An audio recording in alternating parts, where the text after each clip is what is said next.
His के मुतफ़र्रक़ मसाइल। मसला 571, जिन मकामात में फ़ुम 10 दिन से ज़्यादा आता है वहाँ पर फ़ुम हीज़ को इस्तिहाज़ा से अलग करने के लिए शर्त है कि बाज़ दिनों में फ़ुम हीज़ की निशानियाँ 73 रखता हो और बाज़ दिनों में इस्तिहाज़ा की निशानियाँ 74 रखता हो, लेकिन हीज़ की निशानियाँ रखने वाले फ़ुम के लिए शर्त नहीं है हीज़ के तमाम सिफ़ान रखता हो, बल्कि अगर कोई एक सिफ़त पाई जाती हो तो काफ़ी है।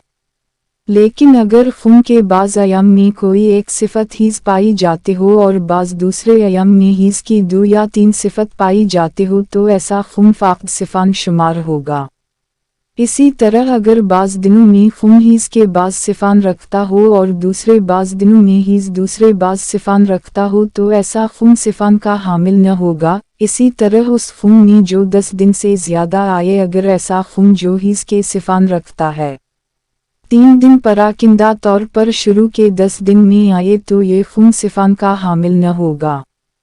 मसला 572, मुबत्दा, मुस्तरबा, नासिया और वो औरत जो आदत इद्दिया रखती हो, अगर उन्हें कोई फ़ुम आए जिसमें हीज़ की निशानियाँ हो या यकीन करें कि ये फ़ुम 3 दिन तक आएगा, अगरचे हीज़ की निशानियाँ न रखता हो तो ज़रूरी है इबादत को तर्क करें, और अगर बाद में समझें कि हीज़ नहीं था तो ज़रूरी है जिन इबादतों को अंजाम नहीं दिया है उसको बजा लें।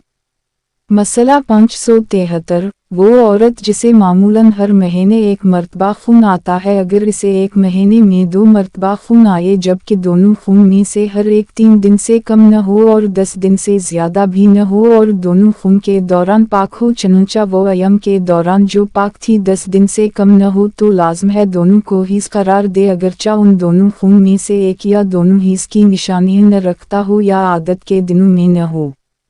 मसला 574, वो औरत जो आदत न रखती हो और उसका ख़ून बरकरार रहे और 10 दिन से ज़्यादा ख़ून आए और ख़ून के सिफ़ान के मुख्तलिफ होने के एतबार से लाज़म है कि हीज़ को तशख़ीस दे, तो चनुचा मसलन 3 दिन या उससे ज़्यादा ऐसा ख़ून आए जो हीज़ के सिफ़ान रखता हो और वो ख़ून 10 दिन से ज़्यादा न हो, और उसके बाद 10 दिन या उससे ज़्यादा ऐसा ख़ून आए जो इस्तिहाज़ा की निशानियाँ रखता हो और फिर दोबारा 3 दिन या उससे ज़्यादा ऐसा ख़ून आए जो हीज़ की निशानियाँ रखता हो और वो ख़ून 10 दिन से ज़्यादा भी न हो और तमाम ख़ून जो आया है सब मुत्तसल हो, तो लाज़म है कि पहले ख़ून और आखिरी ख़ून जो हीज़ की निशानियाँ रखता था उसको हीज़ करार दे और दरमियानी ख़ून को इस्तिहाज़ा करार दे।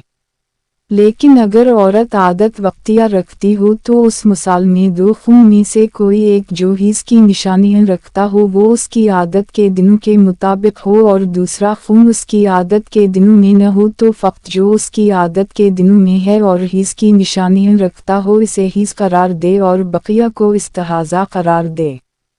मसला 575, अगर कोई औरत चंद दिनों को हीज़ करार दे और इबादत न करे, बाद में समझे कि हीज़ नहीं था, तो ज़रूरी है जो नमाज और रोज़ा उन दिनों में बजाने लाई है उनकी क़ज़ा करे, और अगर चंद दिन उस ख़याल से कि हीज़ नहीं है इबादत करे और बाद में समझे कि हीज़ था, अगर उन दिनों में रोज़े रखे हों तो ज़रूरी है उसकी क़ज़ा करे।